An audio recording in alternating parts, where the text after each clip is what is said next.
Hai semuanya, masih bersama Mr. SK. Jangan kebanyakan makan micin, nanti kamu jadi bodoh. Pasti kalian tak asing dengan bercandaan seperti itu. Katanya, orang yang sering makan makanan bermicin itu identik dengan bodoh. Apalagi sekarang banyak yang menyebut kaum milenial yang serba instan dengan sebutan generasi micin. Orang yang malas disebut anak micin. Orang yang alay dibilang kebanyakan micin. Semuanya serba micin.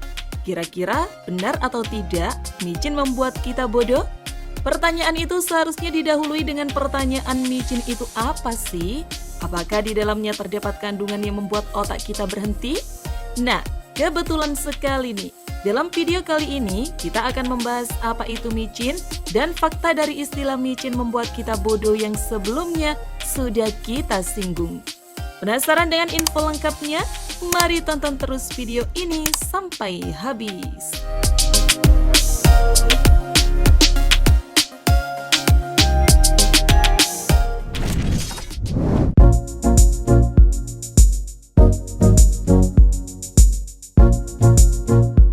Apa itu micin? Yang pertama adalah, apa sih micin itu? Micin atau MSG merupakan kependekan dari monosodium glutamat. Micin atau MSG ditemukan oleh Kikunai Ikeda. Pada tahun itu, Kikunai Ikeda meneliti berbagai masakan yang menggunakan rumput laut. Dia merasa di dalam rumput laut terdapat sebuah rasa yang unik.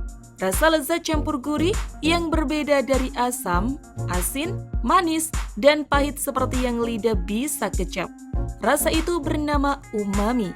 Setelah ditelisik lebih jauh, ternyata umami berasal dari senyawa glutamat yang terdapat di rumput laut.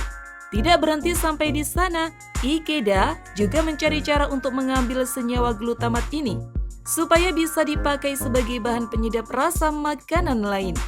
Sampai pada akhirnya, dia berhasil membuat senyawa ini secara sintetik dan menggabungkannya dengan natrium supaya stabil.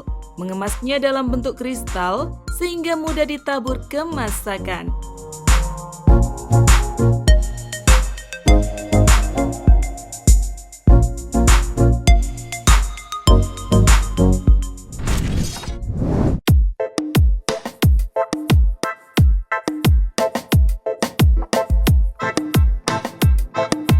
Menjadi merek dagang.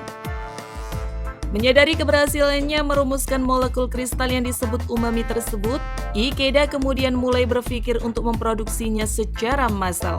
Pada tahun 1909, Ikeda mendirikan merek dagang Ajinomoto yang dalam bahasa Jepang berarti esensi rasa untuk memproduksi temuannya. Kala itu, bahan tambahan dalam masakan ini dibuat dengan memfermentasi protein nabati. Sayangnya micin tak langsung diterima pasar. Ajinomoto sempat kesulitan menarik perhatian konsumen. Bahkan pada 4 tahun pertama mereka tidak menghasilkan keuntungan. Tahun 1931 adalah titik balik dari difusi MSG. Tahun tersebut, Ajinomoto sangat digandrungi oleh masyarakat. Apalagi setelahnya produk ini secara resmi digunakan di meja kaisar.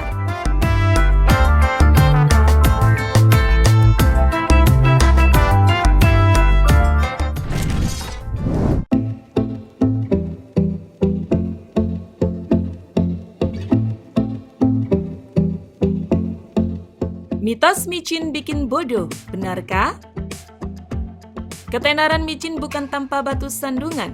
Bahan penyedap rasa ini sering dikaitkan dengan berbagai hal buruk, misalnya membuat bodoh atau sakit. Sampai saat ini, efek penggunaan micin masih menjadi perdebatan di kalangan ilmuwan. Namun menurut blog Ruang Guru, pernyataan MSG bikin bodoh bukanlah fakta yang benar. Seperti yang kita tahu, bahan utama dari MSG adalah asam glutamat. Asam glutamat sendiri sebenarnya banyak terdapat di berbagai bahan makanan lain seperti tomat, jamur, kecap, dan keju. Jadi, kenapa orang takut dengan glutamat yang ada di MSG? Kalau sebenarnya kita juga mengkonsumsi glutamat dari tomat, jamur, kecap, dan keju? Berdasarkan BBC Earth Lab, rata-rata tiap orang mengkonsumsi asam glutamat hingga 10-20 gram setiap harinya. Begitu pula dengan penelitian MSG yang merusak otak tikus yang pernah dilakukannya. Pada masa itu, masyarakat tidak sadar dengan keanehan yang terjadi di penelitian tersebut. Pada penelitian tikus, cara peneliti memasukkan MSG adalah dengan menyuntikkannya. Sementara kita dicampur ke makanan dan diolah dulu oleh sistem pencernaan. Dr. Ken Lee, seorang food scientist, mengatakan kalau kamu menyuntikkan 1 sendok teh garam dapur, pasti kamu akan keracunan parah. Jadi bukan masalah bahannya, tapi memang metodenya. Banyak beberapa dekade setelahnya, banyak penelitian yang menambah mitos soal MSG ini. Setelah diteliti secara benar, MSG memang aman. Jadi dapat disimpulkan, MSG atau micin itu tidak menyebabkan kebodohan ya guys. Dan tentunya aman untuk dikonsumsi. Tapi dengan catatan, dosis yang digunakan harus sesuai dengan kapasitas yang ada dalam tubuh kita. Kira-kira gimana nih guys menurut kalian? Tulis pendapat kalian di kolom komentar. Terima kasih sudah menonton, jangan lupa share dan sampai jumpa di video berikutnya.